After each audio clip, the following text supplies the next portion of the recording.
समझ गए मित्र, जो शर्त पूरी करेगा विवाह भी वही करेगा। हाँ,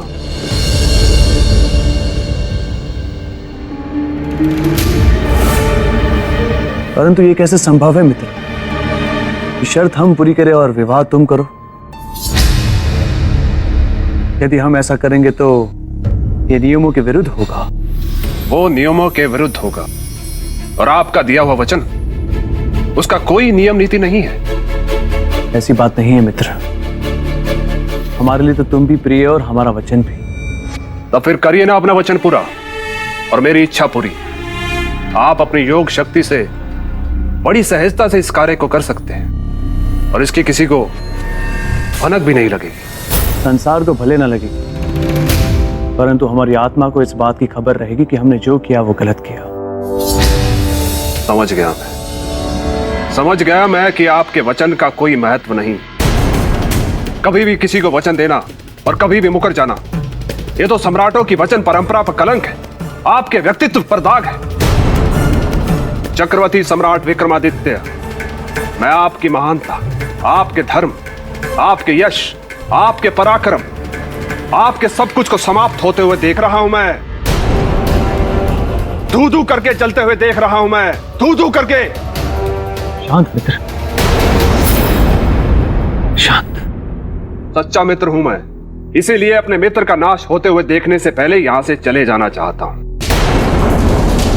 अब कुछ शेष नहीं रहा, इसीलिए जा रहा हूं। किंतु इस बात की चिंता रहेगी कि मेरे मित्र ने अपने वचन धर्म की रक्षा नहीं की, जबकि वो कर सकता था। अच्छा, अब आ गया।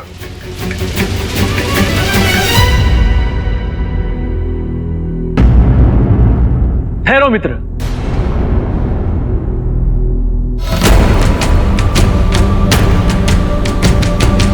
हम करेंगे रक्षा अपने वचन धर्म की, तोड़ेंगे अपने मित्र की प्रेयसी के लिए स्वयंवर की शर्त। बताओ हमें, कौन है वो स्त्री?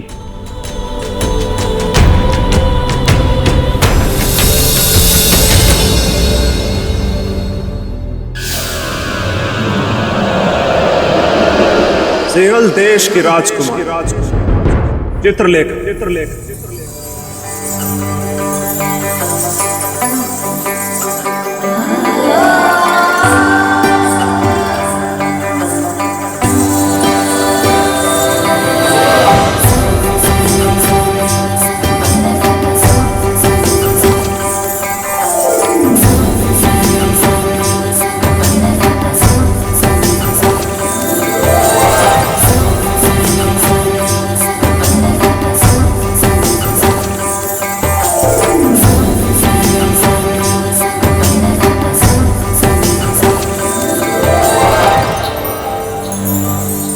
प्रियतम, अपनी चित्रलेखा के प्रणाम को स्वीकार कीजिए।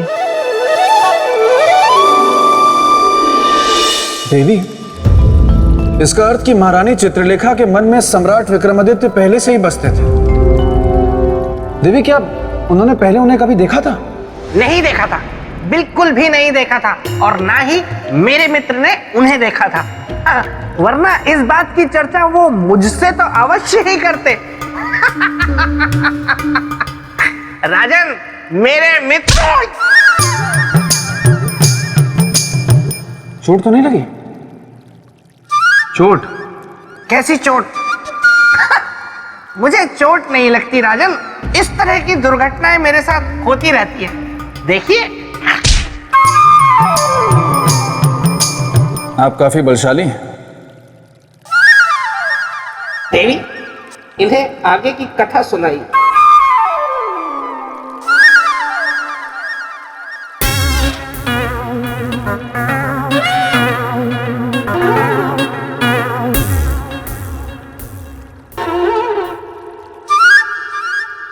देवी, पहेली तो काफी उलझती जा रही है। महारानी चित्रलेखा के मन में बसते हैं सम्राट विक्रमादित्य, और सम्राट विक्रमादित्य के मित्र मार्तंड के मन में बसती हैं महारानी चित्रलेखा। स्थिति तो काफी उलझते जा रहे हैं। और सम्राट ने उन्हें वचन भी दे दिया विवाह करवाने का। तो ऐसे में क्या हुआ होगा देवी? वही होगा जो विधाता के मन में होगा, और उनके मन में क्या है ये तो ना हम जानते हैं, ना आप जानते हैं, और ना वे लोग। देखते रहे कि समय की सुई कहां जाकर रुकती है। देवी, बेताल, तुम पुनः यहाँ प्रकट हो गए? देवी, मेरा एक सुझाव है, सुझाव भी है, सुन लीजिए ना।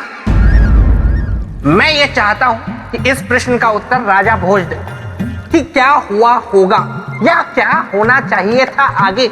बेताल, जो हुआ वो कोई प्रश्न नहीं है, वो तो एक घटना है जिसका पता इन्हें कैसे होगा। तो ठीक है, फिर छोड़िए, मैं एक प्रश्न इनसे पूछ लेता हूँ, और अगर ये उस प्रश्न का उत्तर नहीं दे पाए तो इन्हें हार स्वीकार करके सिंहासन को प्राप्त करने के बारे में भूलना होगा। और बेताल, यदि तुम शांत नहीं हुए तो तुम्हें यहाँ से हमेशा के लिए प्रस्थान करने के लिए हमें कुछ सोचना होगा। नहीं नहीं नहीं, मैं अब कुछ नहीं बोलूंगा, मैं एकदम शांत रहूंगा। अगर मैं एक शब्द भी बोलूं तो राजा भोज यही। तो राजन, राजकुमारी चित्रलेखा के स्वयंवर की तैयारियां हो चुकी थी, किंतु उनके हृदय में तो सम्राट विक्रमादित्य बसे थे। चित्रलेखा, देखो इसे, तुम यहाँ हो और मैंने सारा महल खोज डाला। यहाँ क्या कर रही हो? माँ चित्र बना रही थी। ये क्या? मेरे मना करने के बावजूद भी तुमने उस अनजान व्यक्ति की तस्वीर बना डाली। माँ, ये अनजान नहीं है। कैसी बात करती हो पुत्री? जिसका ना तो कोई पता है और ना ही कोई पहचान, उसे अनजान नहीं कहोगी? और कल तुम्हारा स्वयंवर है बेटी, और इसलिए मेरी बात मान लो, अपने हृदय से इस भ्रम को त्याग दो। ये नहीं आएगा, क्योंकि ये संसार में है ही नहीं। आता तो वो है ना जो होता है। ये है माँ, हमारा मन कहता है कि ये अवश्य आएंगे।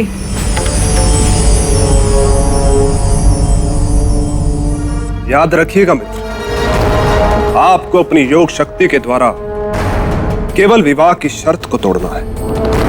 उस स्त्री से मेरे विवाह बंधन को नहीं।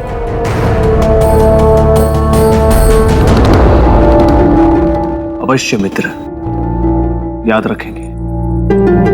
धर्म और वचन हम कभी भूलते नहीं, कभी नहीं। ये व्यक्ति चाहे इस संसार में हो या ना हो, किंतु हम जानते हैं कि कल ये हमारे स्वयंवर में अवश्य आएंगे। तू बावरी हो गई है पुत्री। तुझे बिल्कुल भी भान है? ये बात अगर तेरे पिता को पता चली तो कितना बड़ा अनर्थ हो जाएगा। माँ, हमारे स्वामी सारे अनर्थ का अंत कर देंगे, आप बिल्कुल चिंता मत कीजिए। देखिए, आप हमारा विश्वास मत तोड़िएगा। आप आएंगे ना, चाहे स्वर्ग से उतर के ही क्यों ना आना पड़े, पर जरूर आना। उर्वशी जी, इस चित्र को फौरन हटा लो यहाँ से। और चित्रलेखा, तुम हमारे साथ चलो। माँ, आप हमारी मन के देवता के चित्र को हमारी आंखों के सामने से तो हटा सकती हैं, किंतु हमारे मन के आंगन से नहीं। उन्हें वहां से कोई भी नहीं हटा सकता माँ, कोई भी नहीं।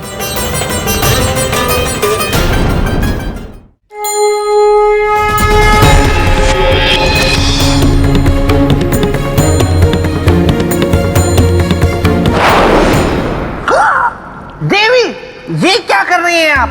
इतने सारे फल राजा भोज को खाने को दे रही हैं। मुझे भी भूख लगी है, मुझे भी दीजिए। बेताल, सभी को फल मिलता है, मगर बारी बारी से। अभी बारी राजा भोज की है। फल खराब है। चख के देखता हूँ।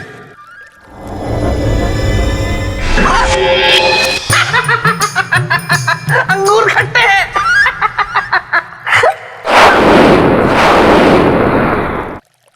देवी, फलों का इस तरह गायब होना, इसका क्या तात्पर्य है? राजन, जीवन में कभी कभी ऐसा भी होता है कि मनुष्य अपने लक्ष्य से केवल एक कदम की दूरी पर होता है, किंतु उसे प्राप्त नहीं कर पाता।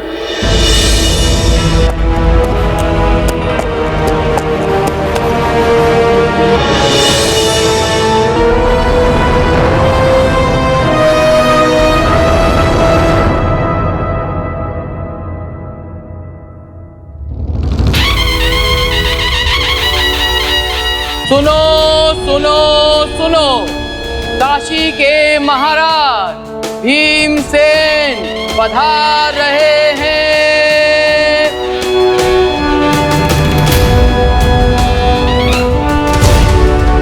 सुनो सुनो सुनो, परमवीर चक्रवर्ती उज्जैन के सम्राट विक्रमादित्य पधार रहे हैं।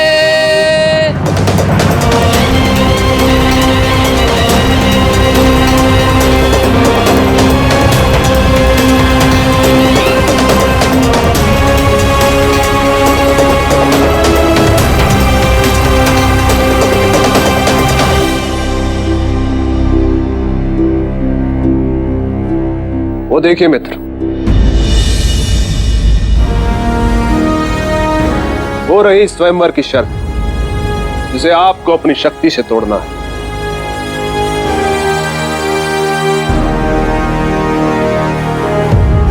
और मेरा विवाह राजकुमारी चित्रलेखा से करवाना है।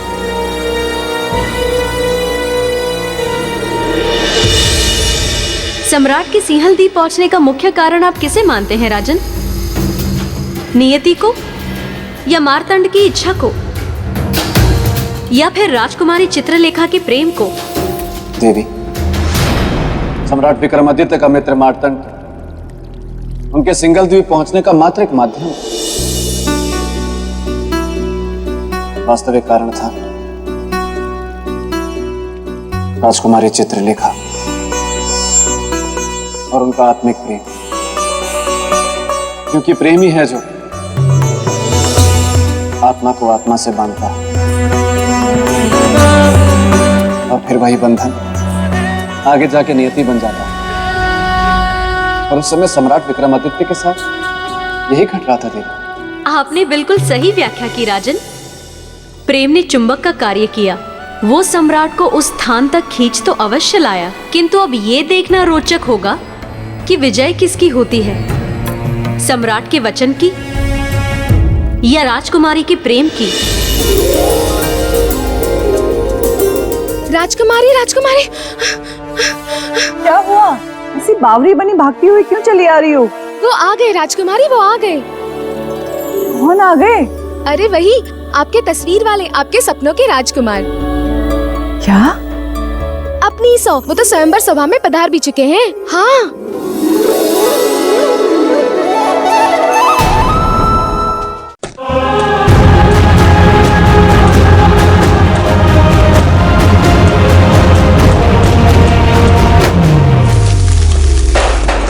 रुक जाओ चित्रलेखा, स्वयंवर स्थल की ओर नहीं जाना पुत्री, रुक जाओ।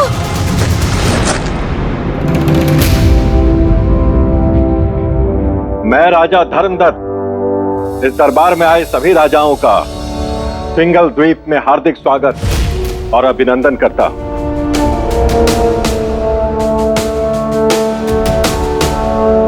इससे पहले कि स्वयंवर की प्रक्रिया को प्रारंभ किया जाए, हम चाहेंगे कि आप सभी स्वयंवर की शर्त को अच्छी तरह से जान और समझ लें। बताइए मंत्रीवर।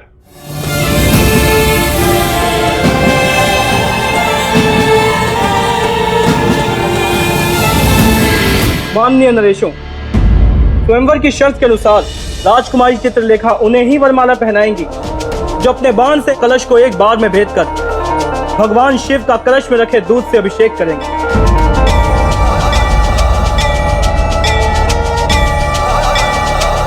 और दूध की धारा का शिव की जटा से निकली हुई गंगा की धारा के समान एक होना भी अनिवार्य है।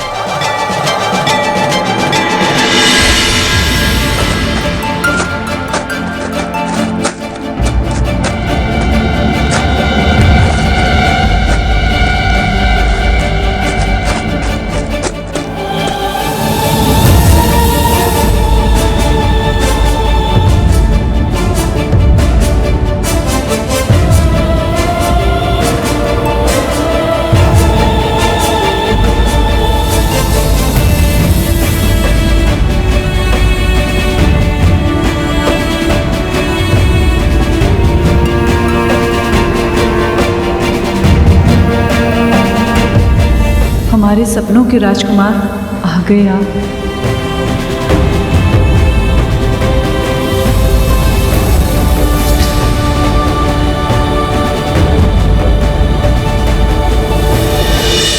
ये व्यक्ति चाहे इस संसार में हो या ना हो, किंतु हम जानते हैं कि कल ये हमारे स्वयंवर में अवश्य आएंगे।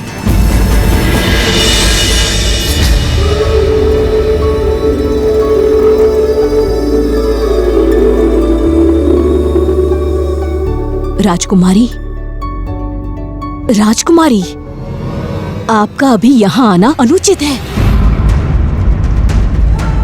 चलिए, चलिए।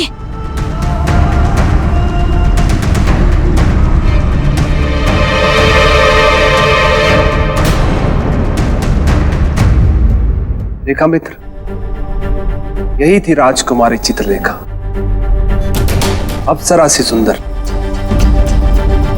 जिन्होंने मेरे मन को अपने वश में कर रखा है।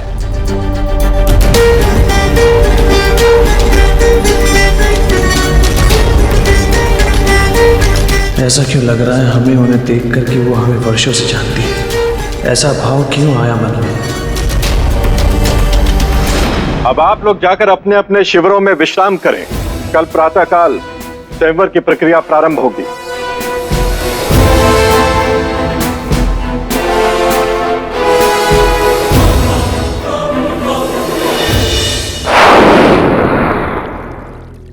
देवी, मैं जानने को उत्सुक हूं कि आगे क्या होगा।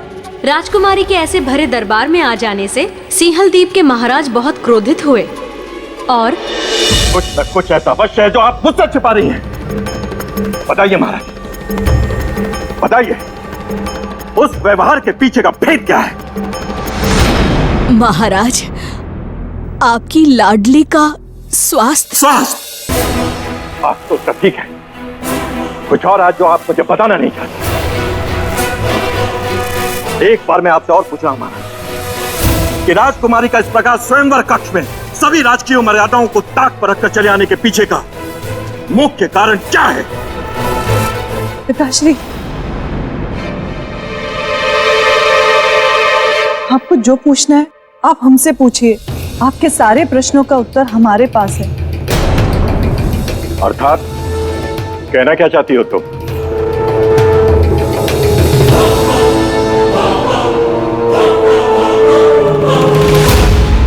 क्या है ये? किसका चित्र है?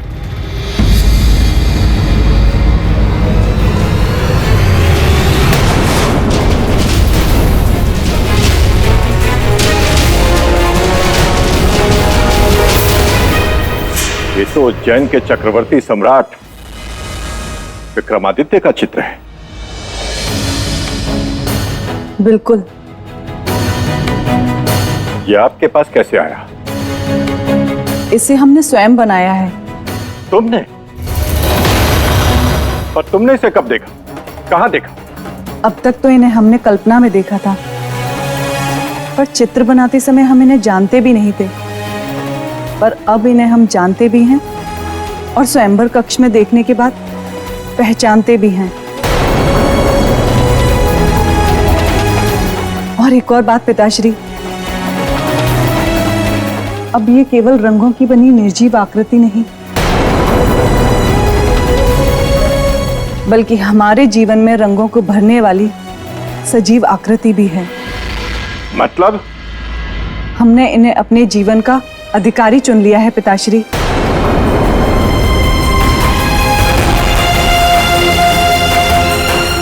अपना स्वामी।